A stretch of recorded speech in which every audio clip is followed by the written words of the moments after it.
When you hear the term Viking Raiders, you might picture a band of savage warriors from the north, axes in hand, bloodied pillaging coastal villages.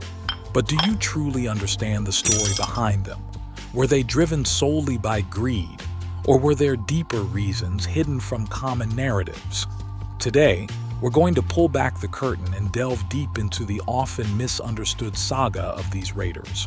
So, buckle up, because this journey is about to challenge everything you thought you knew about the Viking Raiders. Here, the truth is even more astounding than you could imagine.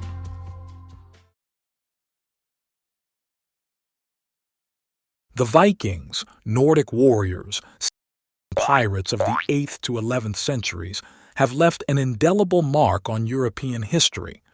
Hailing from Norway, Denmark, and Sweden, these people were not a unified nation or ethnicity, but rather an embodiment of courage and the spirit of adventure.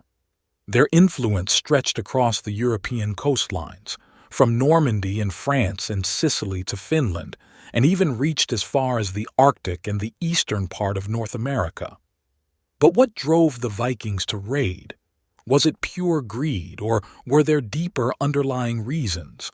While the Vikings are famed as raiders, their culture was not solely based on plunder. They were master builders, technical experts, with their shipbuilding and heavy assault weapons considered the pinnacle in Europe. Norse mythology, runic divination, and intricate knitting patterns are testaments to the uniqueness and richness of Viking culture. Yet, in contrast to these advanced skills, certain aspects of the Vikings, like their ceremonial systems and hunting methods, appeared more primitive. This cultural lopsidedness compels one to ponder. What truly fueled the Vikings' urge to raid? Were they truly that greedy? Or were there other factors pushing them forward? The assimilation effects of the European Christian Germanic civilization had profound impacts on Viking culture, especially after their conversion to Christianity. Many cultural traits of the Vikings gradually assimilated, but the Viking trio of Nordic countries, Denmark, Sweden, Norway, still retained many of their unique cultural legacies. For the Vikings, raiding was not just about acquiring wealth. It was perhaps more about seeking identity, power, and status. They hoped to prove themselves, achieve glory, and gain respect through raiding. Moreover, facing the assimilation pressures from the Germanic Christian civilization, Vikings might have also sought to protect and rebuild their cultural identity through raiding. Today, we often see the image of the Vikings in movies and video games. Their history and culture, especially their motives for raiding, remain captivating topics, challenging our preconceived notions and prompting us to delve deeper into the real reasons behind their actions. Throughout the annals of history, Vikings are depicted as ruthless and relentless raiders. However, some historians present a fresh perspective. These Viking men might have been venturing out in search of wives. In 9th century Scandinavia, due to the prevalence of polygamy, men of certain classes faced a shortage of potential mates. Polygamy was especially popular among the nobility, with famous Viking leader Ragnar Lothbrok said to have had multiple wives. This left the average Viking man in a predicament when it came to finding a partner. Historical records indicate that some Viking raiders, when attacking other regions, often took local women with them. For instance, accounts from England, Ireland, and the Frankish territories all mention Vikings abducting women. But how did these captured women perceive their situation? In Viking society, women enjoyed a degree of autonomy and held significant roles within both the family and the broader community. When transported to unfamiliar lands, they not only grappled with linguistic and cultural barriers, but also faced the challenge of redefining their roles. While some may have faced injustices, others carved out new niches for themselves, becoming integral members of their adopted communities. For native Viking women, feelings towards these foreign females brought back by Viking men might have been mixed. On one hand, They might have seen these foreign women as competitors, especially if they received special treatment due to their unique backgrounds and skills. On the other hand, given the relative respect and independence women enjoyed in Viking society, many may have extended a hand in sisterly solidarity, forging bonds of friendship. Religiously, the indigenous beliefs of Scandinavia markedly differed from Christianity. Polygamy among the Vikings wasn't entirely a result of religious directives, but the portrayal and standing of women in Norse myths undeniably influenced societal perceptions of the time. Simultaneously, the Christian women who were taken might have introduced a religious diversity to the Viking society. Whether adapting to new religions or unfamiliar cultures, these Viking women showcased remarkable resilience and adaptability. In this rapidly changing era, they carved out their niches, whether as wives, mothers, merchants, or leaders. Yet, as we delve deeper, it becomes evident that this narrative extends beyond mere raids. It also illuminates the societal structures, gender dynamics, and marital concepts of Scandinavia at the time. Many women transported to Scandinavia integrated into the local societies as time passed.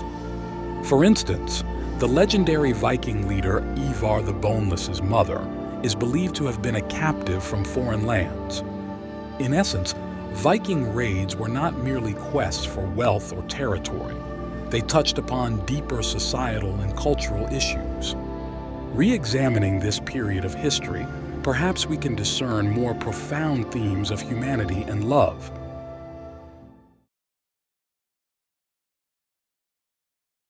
In the 9th century, as the influence of Christianity expanded throughout Europe, Scandinavia too came under its religious wave. Simultaneously, this religious transformation ignited a series of cultural clashes and societal unrest. The Vikings, renowned for their fierce warrior image, were not merely captivated by gold and treasures. In fact, much of their raiding motives were deeply rooted in the social and religious tensions of the time. The esteemed historian Adam of Bremen once noted that the Vikings showed a particular interest in monasteries' gold and treasures during their raids. However, these monasteries weren't just symbols of wealth. In that era, they stood as the epicenters of Christian culture and were pivotal bases for the religion's expansion. Thus, the Vikings' attacks on these sites also symbolized a direct challenge to the rising power of Christianity. Scandinavian societal culture, the reverence for Norse gods, such as Odin, Thor, and Freyja, was deeply entrenched.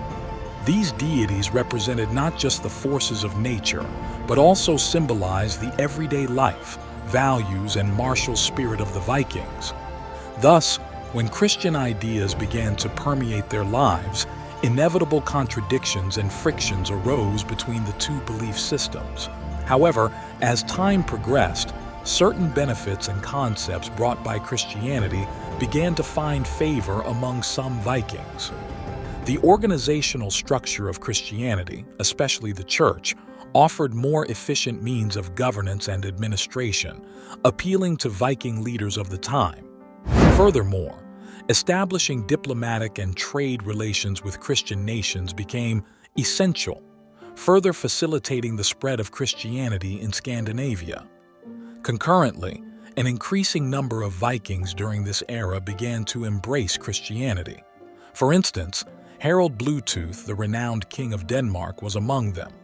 He openly professed his Christian faith and began constructing churches within his territories. This move was undoubtedly seen as a provocation to those Vikings who still clung to their traditional beliefs. However, these transitions weren't always peaceful. Internal religious tensions within Viking society frequently erupted into armed conflicts. Olaf Tryggvason, the king of Norway, met resistance and ultimately lost his life due to his attempts to impose Christianity on his people. Looking back at this history, we see the central role religion plays in the course of historical development. It not only influences individual faith, but also shapes the dynamics and evolution of entire societies. The The story of the Vikings serves as a vivid example of this historical narrative. In ancient Scandinavia, land was not just a means of livelihood, but also a symbol of power and status. But what happens when land becomes scarce and power is concentrated in the hands of a few? While most of Scandinavia didn't experience famine, certain regions had limited lands that couldn't sustain the growing population. This turned land into a prized resource, where owning it meant wielding power and wealth. In fact, in 860 AD, a major battle called Hafrsfjord erupted, where chieftains from different Norwegian tribes fiercely fought over land and authority. Against this backdrop, the Viking inheritance system further intensified societal tensions. Primogeniture not only led to the concentration of resources, but also placed numerous younger sons and other non-inheritors in a predicament. Excluded from the inheritance, they had to find alternative means to sustain themselves and even achieve equivalent social standing. This resulted in frequent Viking raids on British shores, almost annually up until 783, with the 793 attack on Lindisfarne Monastery being particularly infamous. Against this backdrop emerged the legendary Viking leader, Ragnar Lothbrok. He wasn't born the first in line to a throne, but through sheer grit, savvy tactics, and his fair share of raiding and battling, he carved out his own kingdom. In 845, Ragnar took things up a notch, leading a fleet in a daring assault on Paris and walking away with a king's ransom. Given the societal norms of the day, raiding and warring became almost like a rite of passage for many young Viking lads. They weren't just skirmishing for survival. It was about gaining respect, climbing the social ladder, and wielding power. These spirited young warriors took center stage during the Viking Age, and their stories still captivate our imaginations, making for some of the most riveting tales passed down through history. The Viking saga underscores a timeless lesson.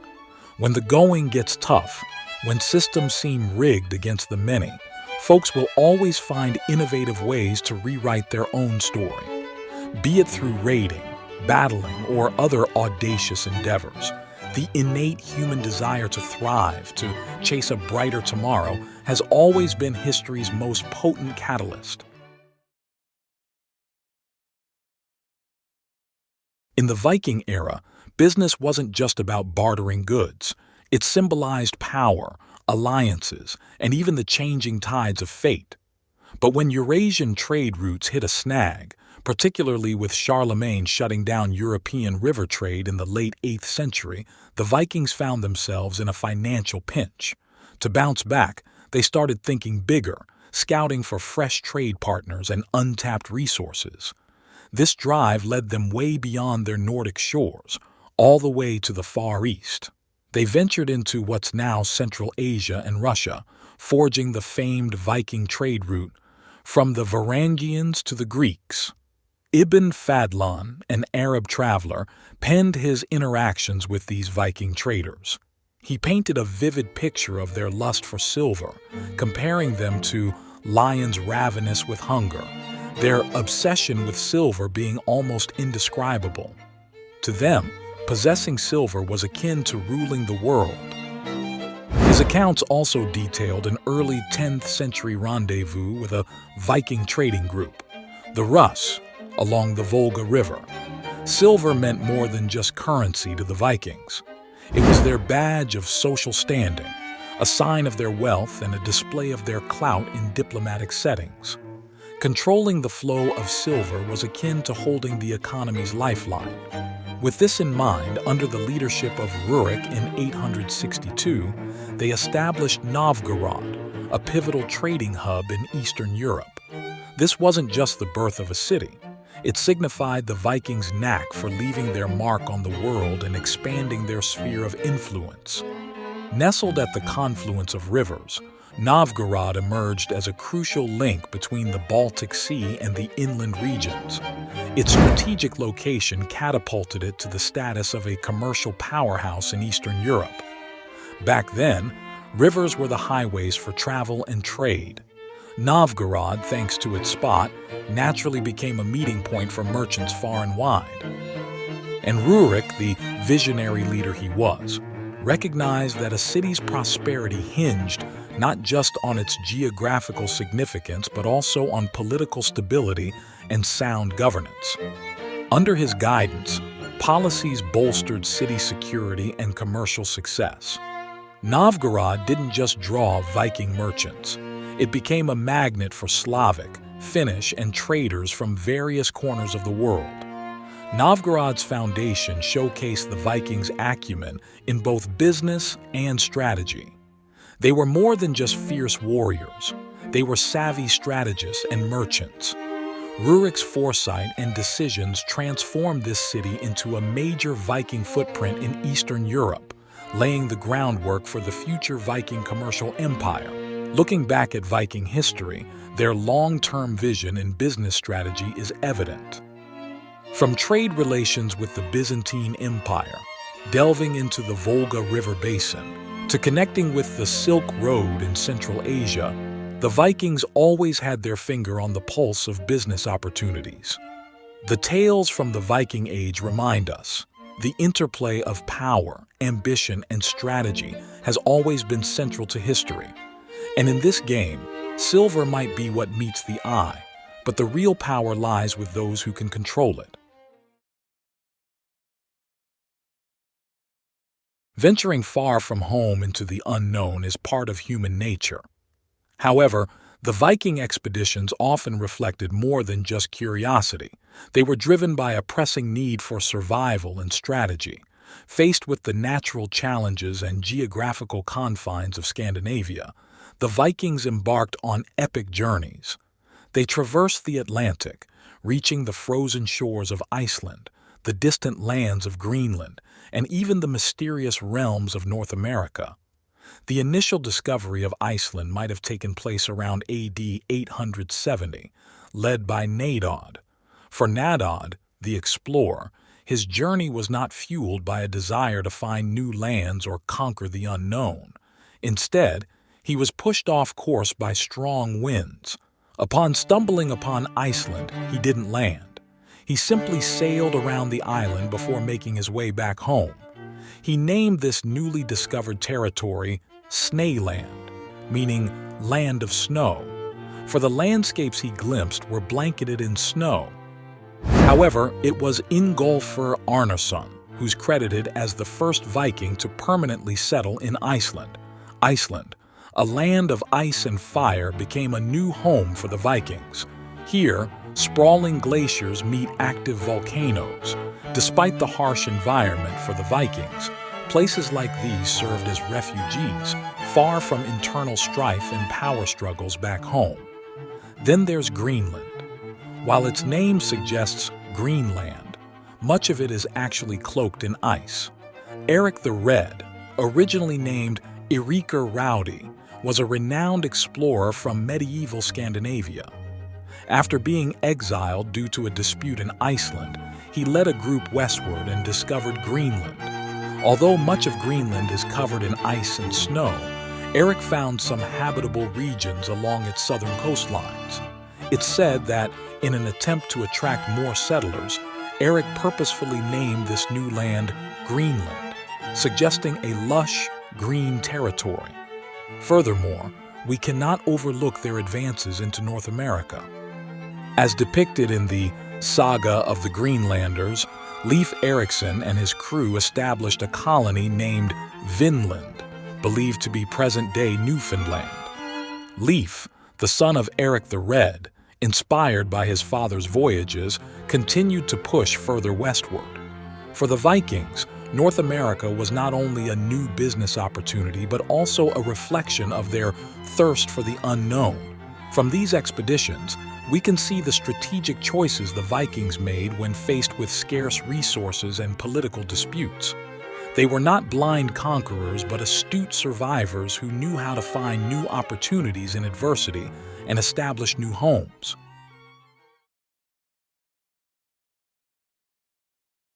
As we revisit the Viking era, a primary question emerges. Were their raids driven by sheer greed, or was it purely for survival? To delve deeper into this question, understanding the societal, economic, cultural, and religious backdrop of that period is essential. Scandinavian society was heavily predicated on the honor and status of warriors. The stature of a Viking warrior was determined not just by his martial abilities, but also by his wealth. Here, the facet of greed is apparent. Vikings, in their quest for riches from foreign lands, were essentially seeking individual and familial social status. Economically, despite Scandinavia's bountiful lands, the increasing population and dwindling resources made venturing out for new territories inevitable. Culturally, the Vikings' adventurous spirit and curiosity for the unknown were significant motivators behind their expansionist pursuits. They weren't just raiders, but also explorers, ever in search of new lands and cultures. Religion, especially the Vikings' interactions with Christianity, unveils a whole new dimension to their story.